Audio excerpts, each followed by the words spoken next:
My current conflict in regards to me thinking of being anti-racist leads to my opinion on racism itself.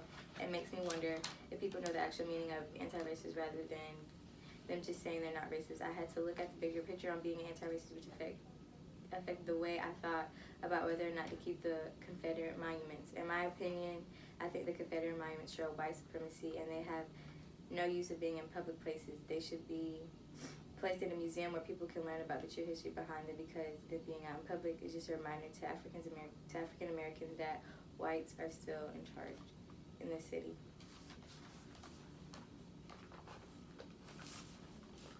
My issue in regards to this topic is that I believe that Confederate monuments should be removed. In reference to being an anti-racist, I believe that being an anti-racist means that you don't support racist ideals. This includes monuments in America that support and represent the deep-rooted white supremacy in this country. My conflict in regard to my thinking is that on a micro level, I do not see how being an anti-racist affects my life, but on a macro or a larger scale, I see that it is important to choose a side. This influenced my perspective on Confederate monuments.